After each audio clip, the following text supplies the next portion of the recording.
ವೀಕ್ಷಕರೇ, ನಮ್ಮ ಚಳ್ಳಕೆರೆ ಟಿವಿಗೆ ಸ್ವಾಗತ. ಇಂದಿನ ಪ್ರಮುಖ ಸುದ್ದಿ. ಚಳ್ಳಕೆರೆ ತಾಲೂಕಿನ ರಾಣಿಕೆರೆಯಿಂದ ಸುಮಾರು 25 ವರ್ಷಗಳ ಬಳಿಕ ಕುಡಿಯುವ ನೀರಿನ ಉದ್ದೇಶಕ್ಕಾಗಿ ನೀರು ಬಿಡುಗಡೆ ಮಾಡಲಾಗಿದೆ.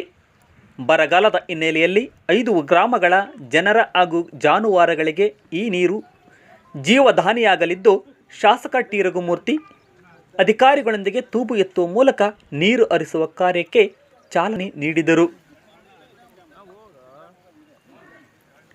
ಚಳ್ಳಕೆರೆ ತಾಲೂಕಿನ ವಿಡಪನಕುಂಟೆ ಸಮೀಪದ ರಾಣಿಕೆರೆಯಿಂದ ಸುಮಾರು 25 ವರ್ಷಗಳ ಬಳಿಕ ನೀರು ಬಿಡುಗಡೆ ಮಾಡಲಾಗಿದೆ. ಜಿಲ್ಲಾಧಿಕಾರಿಗಳ ಆದೇಶದಂತೆ ಆರಂಭಗೊಂಡಿರುವ ಈ ಕಾರ್ಯದಿಂದ ವಿಶ್ವೇಶ್ವರಪುರ ಚೆಕ್ ಡ್ಯಾಂವರೆಗೂ ನೀರು ಹರಿಯಲಿದ್ದು, ಮಾರ್ಗ ಮಧ್ಯದ 5 ಗ್ರಾಮಗಳ ಜನರು ಹಾಗೂ ಜಾನುವಾರುಗಳಿಗೆ ಕುಡಿಯುವ ನೀರಿನ ಅನುಕೂಲವಾಗಲಿದೆ.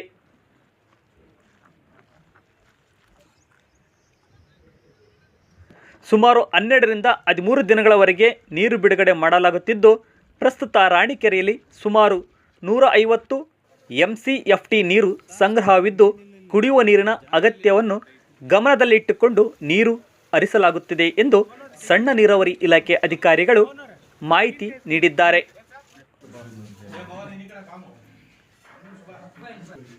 ಇದೇ ಸಂದರ್ಭದಲ್ಲಿ ಉಪವಿಭಾಗಾಧಿಕಾರಿ ಕಾಂತರಾಜ್, ತಹಶೀಲ್ದಾರ್ ರೆಹನ್ ಪಾಷಾ, ಸಣ್ಣ ನೀರಾವರಿ ಇಲಾಖೆ ಅಧಿಕಾರಿ ಕೃಷ್ಣಪ್ಪ, ಎಇ ಭೀಮರಾಜ್, ಸಹಾಯಕ ಇಂಜಿನಿಯರ್ ರವಿಕುಮಾರ್, ಬ್ಲಾಕ್ ಕಾಂಗ್ರೆಸ್ ಅಧ್ಯಕ್ಷ ಕೆ ವೀರಭದ್ರಪ್ಪ, ಶಶಿಕುಮಾರ್, ರಮೇಶ್ ಗೌಡ, ರಾಣಿಕೆರೆ ಪೂರಕ ನಾಲೆ ಒಕ್ಕೂಟದ ಅಧ್ಯಕ್ಷ ವಿಆರ್ ಸಿದ್ದೇಶ್ವರ್, ಕಾರ್ಯದರ್ಶಿ ರಾಜು, ಮುಖಂಡರು ಹಾಗೂ ರೈತರು, ಸಾರ್ವಜನಿಕರು ಉಪಸ್ಥಿತರಿದ್ದರು.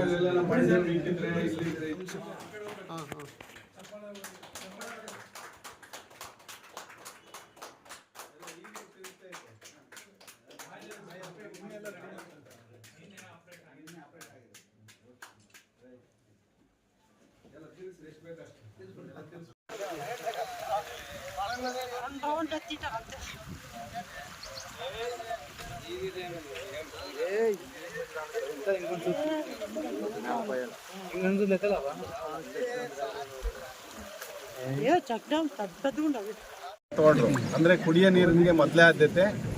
ಯಾವುದು ಇರಿಗೇಷನ್ಗೋಸ್ಕರ MIಯಿಂದ ಇರ್ಬೋದು, ಮೇಜರ್ ಇರಿಗೇಷನ್ ಇರ್ಬೋದು, ಆ ಕೆರೆಗಳನ್ನು ಅದು ಭರ್ತಿ ಮಾಡಿ, ಅಂದರೆ ಇದು ಮಾಡಿ ಅದನ್ನು ನಿಲ್ಲಿಸಂತ ಕೆಲಸ ಮಾಡಿ. ಇರಿಗೇಷನ್ ಮುಖ್ಯ ಅಲ್ಲ, ಮೊದಲು ಜನರಿಗೆ ಮುಖ್ಯ ಅಂತ ಮಾಡಿದರು. ಅಂತರ್ಜಲ ಅಭಿವೃದ್ಧಿ ಆಗಬೇಕು, ಅಂತರ್ಜಲ ಎಲ್ಲ ಕೆರೆಯಿಂದನೇ ಆಗಬೇಕು, ಮತ್ತು ಕ್ಯಾನಲ್ ಬಿಟ್ಟು ಇರಿಗೇಷನ್ ಮಾಡೋದಕ್ಕೆ ಅದು ಮಾಡಿದರು. ಈಗ ನಮ್ಮ ರೈತರು ಆಗಲೇ ಕೆಲವು 7-8 ವರ್ಷಗಳಿಂದ ಇವರು ಒತ್ತಾಯ, ಪ್ರತಿ ಬೇಸಿಗೆನಲ್ಲಿ ನಮಗೆ ಮೊನ್ನೆ ತಾನೇ ನಿಮ್ಮ ಜೊತೆ ಎಲ್ಲ ಸೇರಿ ನಮ್ಮ ಎಲ್ಲ 5 ಪಂಚಾಯತಿ, ಮಿರಸವಳ್ಳಿ ಪಂಚಾಯತ್ ಸಂಬಂಧ 5 ಹಳ್ಳಿಗಳು ಮತ್ತು ಮೇಲೆ ಇರ್ತಕ್ಕಂಥ ದೊಡ್ಡೇರಿ ಪಂಚಾಯತಿನ ಒಂದು 3-4 ಗ್ರಾಮದವರು ಎಲ್ಲ ಸೇರಿ ಸಭೆ ಮಾಡಿ ನಾವು ತೀರ್ಮಾನಕ್ಕೆ ಬಂದ್ವಿ.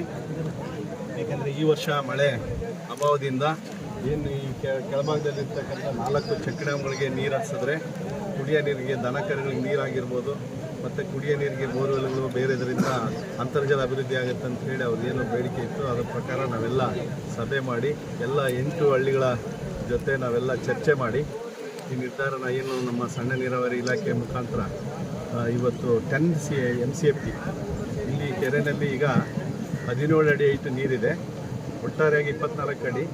ಈಗ ಕೆರೆಯಲ್ಲಿ 140ರಿಂದ 150 MCFT ಇದೆ ಅಂತೇಳಿ ಅಂದಾಜು ಮಾಡಿದ್ದಾರೆ. ಅದರಲ್ಲಿ ನಾವು ಈಗ 4 ಚೆಕ್ ಡ್ಯಾಮಿಗೆ ಸುಮಾರು 8 ಕಿಲೋಮೀಟರ್ ಉದ್ದದ ಒಂದು canal, right bank left bank ಇದೆ.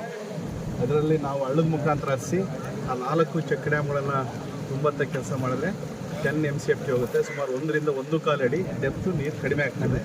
ಹಾಗಾಗಿ ಅದನ್ನು ಇವತ್ತು ನಾವು ಎಲ್ಲ ಏನು ಕೆರೆ ಅಭಿವೃದ್ಧಿ ಸಮಿತಿ, ರಾಣಿಕೆರೆ ಅಭಿವೃದ್ಧಿ ಅಚ್ಚುಕಟ್ಟು ಅಭಿವೃದ್ಧಿ ಸಮಿತಿ ಏನಿದೆ ಅವ್ರ ಮುಖಾಂತರ, ಸಾರ್ವಜನಿಕರು, ಮುಖಂಡರ ಮುಖಾಂತರ ಇವತ್ತು ನಾವು ನೀರು ಹರಿಸೋಂಥ ಕೆಲಸ ಮಾಡಿದ್ದೀವಿ.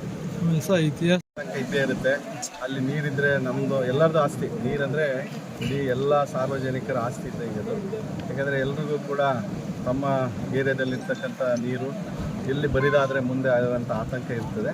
ಅವ್ರನ್ನೆಲ್ಲ ಒಪ್ಪಿಸಿ ಮಾಡಿದ್ದೀವಿ. ಖಂಡಿತವಾಗಲೂ ನೀವು ಹೇಳಿದಂತೆ ನಮ್ಮ ವೇದಾವತಿ ನದಿಗೆ ನಿಮಗೆ ಗೊತ್ತಿರುವಂತೆ 2013ರಲ್ಲಿ ನಾವು ಶಾಸನ ಆದಂಥ ಸಂದರ್ಭದಲ್ಲಿ ವೇದಾವತಿ ನದಿಗೆ ನಾವು ಯಾವುದೇ ಚೆಕ್ ಡ್ಯಾಮ್ ಕಟ್ಟಂಥ ಪರಿಸ್ಥಿತಿ ಇರಲಿಲ್ಲ. ಆಗಿನ ಸಂದರ್ಭದಲ್ಲಿ ಏನು ಮೊದಲು 21.9 TMCಗೆ ಯೋಜನೆ ಇತ್ತು, ಅದನ್ನು 29.9 TMCಗೆ ಹೆಚ್ಚಿಸಿ ಇನ್ನು 4 ಜಿಲ್ಲೆಗಳು 12 ತಾಲೂಕುಗಳಿಗೆ ಏನು ಯೋಜನೆ ರೂಪಿಸಿದ್ರು ಆ ಸಂದರ್ಭದಲ್ಲಿ ವಾಣಿ ವಿಲಾಸ ಸಾಗರಕ್ಕೆ 2 TMC ನೀರು, ಅದರಲ್ಲಿ 0.25 TMC ನೀರು ಚಳ್ಳಕೆರೆ ಕ್ಷೇತ್ರಕ್ಕೆ ಅಂತೇಳಿ ನಾವು ಸರ್ಕಾರದ ಒಂದು ಅಧಿಕೃತ ಆದೇಶವನ್ನು ಪಡೆದು ಆ ಆದೇಶದ ಮುಖಾಂತರ ಅದೊಂದು ಕಾನೂನು ಪ್ರಕಾರ ನಾವು ಚೆಕ್ ಡ್ಯಾಮ್ ಕಟ್ಟಂಥ ಕೆಲಸ ಮಾಡಿದ್ವಿ. ಅದರ ನಂತರ ಹಿರಿಯೂರವರು ಕೂಡ ಕಟ್ಟಿರಲಿಲ್ಲ. ಒಟ್ಟಾರೆಯಾಗಿ ಅದರಿಂದ ಉಪಯೋಗ ಆಯಿತು. ನಿಮಗೆಲ್ಲ ಗೊತ್ತೇ ಇದೆ 2021ರಲ್ಲಿ ಯಾವ ರೀತಿಯಾದ ಒಂದು ವಾತಾವರಣ ಕ್ರಿಯೇಟ್ ಆಗಿತ್ತು ಅಂಥೇಳಿ.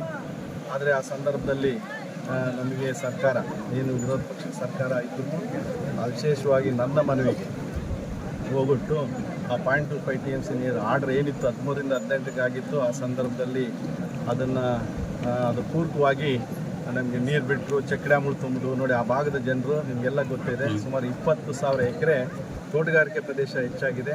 ಅದರಲ್ಲಿ ಯಥೇಚ್ಛವಾಗಿ ಅಡಿಕೆ ಸುಮಾರು 10ರಿಂದ 15,000 ಎಕರೆ ನಮಗೆ ಎಕರೆ ಈಗ ನಮಗೆ ನೀರಾವರಿ ಪ್ರದೇಶ ಆಗಿ ಅಡಿಕೆ ಬೆಳೆ ಸುಮಾರು 28-29ಕ್ಕೆ ಅಡಿಕೆ ಬೆಳೆ ಬರ್ತಾ ಇದೆ ಆ ಭಾಗದಲ್ಲಿ.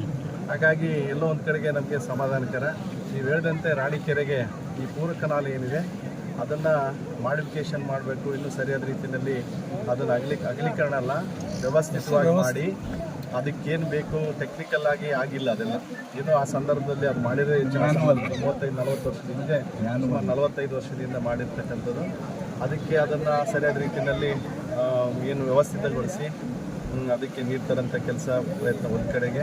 ಇನ್ನೊಂದು ಕಡೆಗೆ ಏನು ನಮ್ಮ ಗೋನೂರು ಕೆರೆಗೆ ನೀವಾಗಲೇ ಮೊನ್ನೆ ತಾನೇ ನೋಡಿದ್ದೀರ, ನಮ್ಮ ನೀರಾವರಿ ಸಚಿವರು ಭಾರಿ ನಿಮ್ಮ ನೀರಾವರಿ ಮೇಜರ್ ಇರಿಗೇಷನ್ ಸಚಿವರು ಬಂದು ಈಗಾಗಲೇ ಇದಕ್ಕೆ ರಾಮಲಿಂಗಾರೆಡ್ಡಿ ಅವರು ಆ ಒಂದು ಭದ್ರಾ ಪ್ರದೇಶದಿಂದ ಏನು ನಮ್ಮ ಚಿತ್ರದುರ್ಗ ಬ್ರಾಂಚ್ ಕೆನೆಲ್ ಕೋಡೆಟ್ಟಿ ಏನು ಗೋನೂರಿಗೆ ಅಲ್ಲಿವರೆಗೂ ಮಾಡಿದ್ದಾರೆ. ಮತ್ತು ಆಗಸ್ಟ್ 10ಕ್ಕೆ ಅಂತ ಹೇಳಿದ್ದಾರೆ. ಅದಕ್ಕಿಂತ ಮೊದಲೇ ಆಗ್ಬೋದು ಗೋನೂರು ಕೆರೆಗೆ ಬರೋ ನೀರಂತ ಆಗ್ತದೆ.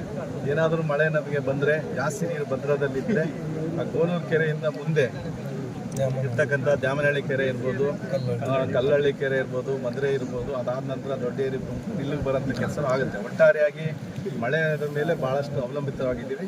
ಸದ್ಯದ ಪರಿಸ್ಥಿತಿಯಲ್ಲಿ ಇರ್ತಕ್ಕಂಥ ನೀರನ್ನು ಬರೀ 10 MCFT ನೀರನ್ನು ತಗೊಂಡು ಚೆಕ್ ಡ್ಯಾಮ್ ತುಂಬಂಥ ಕೆಲಸ ಇವತ್ತು ಆಗಿದೆ.